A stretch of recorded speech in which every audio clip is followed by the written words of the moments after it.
Hello everyone, welcome to my channel. Previous ವಿಡಿಯೋಸಲ್ಲಿ ತಿಳಿಸಿದಂಥ ಮಾಹಿತಿ ಎಲ್ಲ ನಿಮಗೆ ಉಪಯುಕ್ತ ಆಗಿದೆ ಅಂದ್ಕೊಳ್ತೀನಿ. ಏಂಜಲ್ ನಂಬರ್ಸ್ ಇರ್ಬೋದು, ಸ್ವಿಚ್ ವರ್ಡ್ ಇರ್ಬೋದು, ಅಫರ್ಮೇಷನ್ಸ್ ಇರ್ಬೋದು, ಆ ಮೆಥಡ್ ಎಲ್ಲ ಅಪ್ಲೈ ಮಾಡಿ ನಿಮ್ಮ ಲೈಫಲ್ಲಿ ಏನು ಅಚೀವ್ಮೆಂಟ್ ಮಾಡಬೇಕು ಅಂತಿದ್ದೀರಾ, ಏನು ಪಡ್ಕೋಬೇಕು ಅಂತಿದ್ದೀರಾ, ಸೊ ನಿಮ್ಮ ಕನಸೆಲ್ಲ ರಿಯಾಲಿಟಿಗೆ ಬರಲಿ ಅಂತ ಹಾರೈಸ್ತೀನಿ. ಎನರ್ಜಿ ಸರ್ಕಲ್ ಮೆಥಡಲ್ಲಿ ಕೆಲವೊಂದು ಡೌಟ್ಸ್ ಕೇಳಿದ್ದಾರೆ. ಸೊ ಇವತ್ತು ಅದ್ರ ಬಗ್ಗೆ ಎಕ್ಸ್ಪ್ಲೈನ್ ಮಾಡ್ತೀನಿ. ಈಗ ಎನರ್ಜಿ ಸರ್ಕಲ್ ನೀವು ಮಾಡಿಕೊಂಡು ಮ್ಯಾನಿಫೆಸ್ಟ್ ಮಾಡಬೇಕು ಅಂತಿದ್ರೆ ರೂಲ್ಡ್ ಶೀಟಲ್ಲಿ ಮಾಡಬೇಕಾ, ಪ್ಲೈನ್ ಶೀಟಲ್ಲಿ ಮಾಡಬೇಕಾ ಅಂತ ಕೆಲವೊಂದು ಪ್ರಶ್ನೆಗಳು ಕೇಳಿದರು. ಈಗ ನಿಮ್ಮ ಇಂಟೆನ್ಷನ್ ಏನು ಸೆಟ್ ಮಾಡ್ಕೊಂಡಿರ್ತೀರಾ ಅದೇ ತುಂಬ ಮುಖ್ಯ ಆಗಿರುತ್ತೆ. ಯಾವ ಇಂಟೆನ್ಷನ್ ಸೆಟ್ ಮಾಡಿಕೊಂಡು ಏನು ಅಫರ್ಮೇಷನ್ ನೀವು ಅಪ್ಲೈ ಮಾಡ್ತಾ ಇದ್ದೀರಾ, ಏನು ಸ್ವಿಚ್ ವರ್ಡ್ ಅಪ್ಲೈ ಮಾಡ್ತಾ ಇದ್ದೀರಾ, ಸೊ ಅದೇ ತುಂಬ ಮುಖ್ಯ ಆಗಿರುತ್ತೆ. ಸೊ ಯಾವ ಶೀಟಲ್ಲಿ ಬೇಕಾದರೂ ನೀವು ಮಾಡ್ಬೋದು. ರೂಲ್ಡ್ ಇದ್ದರೂ ಪರವಾಗಿಲ್ಲ ಅಥವಾ ಪ್ಲೈನ್ ಇದ್ದರೂ ಪರವಾಗಿಲ್ಲ. ಬೇಕಿದ್ರೆ ನೀವು ಆ ಸರ್ಕಲ್ ಶೇಪಲ್ಲೇ ಬೇಕಿದ್ರೆ ಈ ರೀತಿ ಕಟ್ ಮಾಡಿಬಿಟ್ಟು ಒಂದು ಪ್ಲೈನ್ ಶೀಟಲ್ಲಿ ಸರ್ಕಲನ್ನು ಮಾಡ್ಕೊಂಬಿಡಿ. ಈ ರೀತಿ ಆ ರೌಂಡ್ ಸರ್ಕಲ್ ಶೇಪಲ್ಲೇ ಕಟ್ ಮಾಡಿಕೊಂಡು ಈ ಮೆಥಡಲ್ಲಿ ಕೂಡ ನೀವು ಆ ಎನರ್ಜಿ ಸರ್ಕಲನ್ನು ಮಾಡ್ಬೋದು. ಸೊ ಇದರೊಳಗೆ ನಿಮ್ಮ ವಿಶಸ್ ಇರ್ಬೋದು, ಸ್ವಿಚ್ ವರ್ಡ್ ಇರ್ಬೋದು, ಏನು ಗೋಲ್ ಸೆಟ್ ಮಾಡ್ಕೊಂಡಿರ್ತೀರಾ, ಏನು ವಿಶಸ್ ಬಗ್ಗೆ ನೀವು ಈ ಮೆಥಡ್ ಅಪ್ಲೈ ಮಾಡಬೇಕು ಅಂತಿದ್ದೀರಾ ಅದನ್ನು ನೀವು ಮಾಡ್ಬೋದು. ಈಗ ಮನಿ ವೈಬ್ರೇಷನ್ಸ್ ಬಗ್ಗೆ ಪ್ರೀವಿಯಸ್ಸಲ್ಲಿ ಹೇಳಿದ್ದೆ.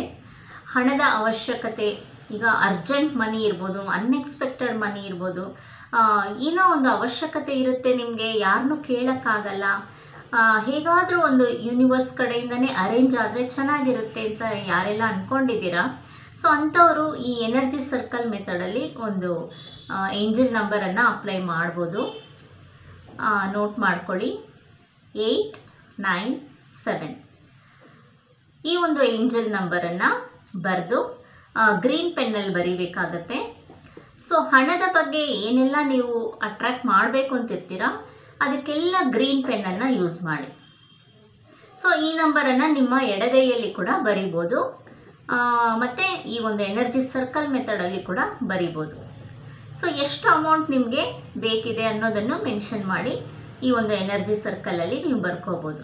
ಮತ್ತು ಇದ್ರ ಜೊತೆ switch word wind fall of money, ತುಂಬ ಒಳ್ಳೆ ರಿಸಲ್ಟ್ಸ್ ಕೊಟ್ಟಿರೋಂತಹ ಸ್ವಿಚ್ ವರ್ಡ್ ಅದನ್ನು ಕೂಡ ಈ ಒಂದು ಮೆಥಡಲ್ಲಿ ಅಪ್ಲೈ ಮಾಡ್ಬೋದು.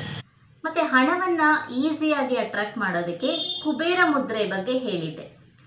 ಸೊ ಈ ರೀತಿ 3 ಬೆರಳನ್ನು ಜೋಡಿಸ್ಕೊಂಡು ಆಕಾಶ ನೋಡೋ ಹಾಗೆ ಇಟ್ಕೊಂಡು ಈ ರೀತಿ ಆರಾಮಾಗಿ ತೊಡೆ ಮೇಲೆ ಇಟ್ಕೋಬೋದು.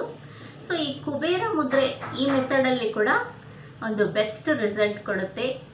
ಸೊ ಖಂಡಿತ ಟ್ರೈ ಮಾಡಿ. ನಿಮ್ಮ ಒಂದು ಬಯೋಮ್ಯಾಗ್ನೆಟಿಕ್ ಎನರ್ಜಿ ಅನ್ನೋದು ಜಾಸ್ತಿ ಆಗ್ತಾ ಬರುತ್ತೆ. ಧ್ಯಾನಕ್ಕೆ ತುಂಬ ನಾನು ಮುಖ್ಯತ್ವ ಕೊಡ್ತೀನಿ. ಫಸ್ಟ್ ಧ್ಯಾನವನ್ನು ಪ್ರಾಕ್ಟೀಸ್ ಮಾಡಿ ಯಾವುದೇ ಒಂದು ಟೆಕ್ನಿಕ್ಸನ್ನು ಮಾಡಿದ್ರೂ ಬೆಸ್ಟ್ ರಿಸಲ್ಟ್ ಬರುತ್ತೆ ಮತ್ತು ಫಾಸ್ಟ್ ರಿಸಲ್ಟ್ ಬರುತ್ತೆ. ಏಕೆಂದರೆ ನಿಮ್ಮ ಮನಸ್ಥಿತಿ ಶಾಂತವಾದಾಗ ನಿಮಗೆ ಒಂದು ಕ್ಲಾರಿಟಿ ಸಿಗುತ್ತೆ. ಆಗ ನಿಮ್ಮ ಫ್ರೀಕ್ವೆನ್ಸಿ ಏನು ಮಾಡುತ್ತೆ, ನಿಮಗೆ ಏನು ಬೇಕು ಅಂತ, ಏನು ಪಡ್ಕೋಬೇಕು ಅಂತ ಇದ್ದೀರಾ ಆ ಫ್ರೀಕ್ವೆನ್ಸಿಗೂ ನಿಮ್ಮ ಫ್ರೀಕ್ವೆನ್ಸಿಗೂ ಮ್ಯಾಚ್ ಆದಾಗ ಅದು ನಿಮಗೆ ಒಂದು ರೀತಿ ಈಸಿಯಾಗಿ ಬರುತ್ತೆ ಮತ್ತು ಫಾಸ್ಟ್ ರಿಸಲ್ಟನ್ನು ಕೊಡುತ್ತೆ.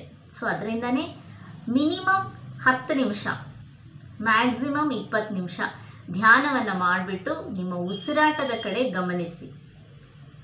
ಶಾಂತವಾದ ಮನಸ್ಥಿತಿಯಿಂದ ಟೆಕ್ನಿಕ್ಸ್ ಮಾಡಿ, ಖಂಡಿತ ನಿಮಗೆ ನೀವೇನು ಪಡ್ಕೋಬೇಕು ಅಂತಿದ್ದೀರಾ ಅಟ್ರ್ಯಾಕ್ಟ್ ಆಗುತ್ತೆ. ಪ್ರೀವಿಯಸ್ ವಿಡಿಯೋಸಲ್ಲಿ ಒಂದು ಧ್ಯಾನದ ಬಗ್ಗೆ ಒಂದು ವಿಡಿಯೋ ಅಪ್ಲೋಡ್ ಮಾಡಿದ್ದೆ. ಅದರ ಲಿಂಕ್ ಬೇಕಿದ್ರೆ ಡಿಸ್ಕ್ರಿಪ್ಷನಲ್ಲಿ ಕೊಡ್ತೀನಿ. ನಿಮ್ಮ ಸಬ್ಕಾನ್ಷಿಯಸ್ ಮೈಂಡನ್ನು ಹೇಗೆ ರೀಪ್ರೋಗ್ರಾಮ್ ಮಾಡ್ಬೋದು ಅದಕ್ಕೆ ಸಂಬಂಧಪಟ್ಟಂಥ ಒಂದು ವಿಡಿಯೋ ಆಗಿರುತ್ತೆ. ಆ ಒಂದು ಮ್ಯೂಸಿಕ್ಕನ್ನು ಕೇಳಿಸ್ಕೊಂಡು ನೀವು ಧ್ಯಾನಕ್ಕೆ ಕೂತ್ಕೊಂಡಾಗ ನಿಮ್ಮ ಸಬ್ಕಾನ್ಷಿಯಸ್ ಮೈಂಡು ಒಂದು ಒಳ್ಳೆ ಫ್ರೀಕ್ವೆನ್ಸಿಗೆ ಮ್ಯಾಚ್ ಆಗುತ್ತೆ. ಸೊ ಏನೇ ನಿಮ್ಮ ಒಂದು ಬಿಲೀಫ್ ಸಿಸ್ಟಮ್ ಇದ್ದರೂ ಅದು ರೀವೈರ್ ಆಗುತ್ತೆ. ಸೊ ಏನೇ ನೆಗೆಟಿವ್ ಇದ್ರೂ ಅದು ಪಾಸಿಟಿವ್ ಕಡೆ ಕನ್ವರ್ಟ್ ಆಗ್ತಾ ಬರುತ್ತೆ. ಸೊ ಅದು 1 ಅವರ್ ಇದೆ ಆ ಒಂದು ವಿಡಿಯೋ. ಸೊ ನೀವು 1 ಅವರೇ ಮಾಡಬೇಕು ಅಂತೇನಿಲ್ಲ, ಮಿನಿಮಮ್ 10ರಿಂದ 20 ನಿಮಿಷ. 20 ನಿಮಿಷ ಮಾಡಿದ್ರಂತೂ ನಿಮಗೆ ಆ ಒಂದು ಎನರ್ಜಿ ಚೆನ್ನಾಗಿ ಫೀಲ್ ಆಗ್ತಾ ಬರುತ್ತೆ. ಇನ್ನೊಂದು 5 ನಿಮಿಷ ಎಕ್ಸ್ಟ್ರಾ ಮಾಡ್ಬೋದು ಅಂತ ನಿಮಗೆ ಆಗ ಕಾನ್ಫಿಡೆನ್ಸ್ ಬರುತ್ತೆ. ಸೊ ಸ್ವಲ್ಪ 5-5 ನಿಮಿಷ ನೀವು ಜಾಸ್ತಿ ಮಾಡ್ಕೊಳ್ತಾ ಹೋಗ್ಬೋದು ಡೇ ಬೈ ಡೇ. ಆ ಒಂದು ವಿಡಿಯೋ ಲಿಂಕ್ ಡಿಸ್ಕ್ರಿಪ್ಷನಲ್ಲಿ ಕೊಟ್ಟಿರ್ತೀನಿ, ಚೆಕ್ ಮಾಡಿ. ಸೊ ಆ ವಿಡಿಯೋ ಪ್ಲೇ ಮಾಡಿಬಿಟ್ಟು ಉಸಿರಾಟದ ಕಡೆ ಗಮನ ಕೊಟ್ಟು ನಿಮಗೆ ಪ್ರಾಣಾಯಾಮ ಗೊತ್ತಿದ್ದರೆ ಪ್ರಾಣಾಯಾಮ ಪ್ರಾಕ್ಟೀಸ್ ಮಾಡಿಕೊಂಡು ನೀವು ಆರಾಮಾಗಿ ನಿಮ್ಮ ಉಸಿರಾಟದ ಕಡೆ ಗಮನಿಸಿ. ಯಾವುದೇ ಟೆನ್ಷನ್ ಇಲ್ಲದೆ ಆರಾಮಾಗಿ ಕೂತ್ಕೊಂಡು ನಿಮ್ಮ ಒಳಗೆ ಏನು ನಡೀತಾ ಇದೆ ಅದನ್ನು ಗಮನಿಸಿ. ಸೊ ಆಗ ನಿಮಗೆ ಒಂದು ಕ್ಲಾರಿಟಿ ಅನ್ನೋದು ಸಿಗುತ್ತೆ. ನಿಮ್ಮ ವಿಷಸ್ಸು ಎಷ್ಟು ಮುಖ್ಯವಾದದ್ದು ಅನ್ನೋದಕ್ಕೆ ನಿಮಗೆ ಉತ್ತರ ಸಿಗ್ತಾ ಹೋಗುತ್ತೆ. ಏನೋ ಒಂದು ಪಡ್ಕೋಬೇಕು ಅಂತಿದ್ದೀರಾ, ಅದು ಯಾಕೆ ಬೇಕು, ಯಾಕೆ, ವೈ ಅಂತ ಹೇಳಿದ್ದೆ, ಪ್ರೀವಿಯಸ್ಸಲ್ಲೂ ಹೇಳಿದ್ದೆ. ವೈ ಅಂತ ನಿಮಗೆ ನೀವು ಪ್ರಶ್ನೆಯನ್ನು ಕೇಳಿಕೊಂಡಾಗ ಸೊ ಅದಕ್ಕೆ ಉತ್ತರ ಸಿಗ್ತಾ ಹೋಗುತ್ತೆ.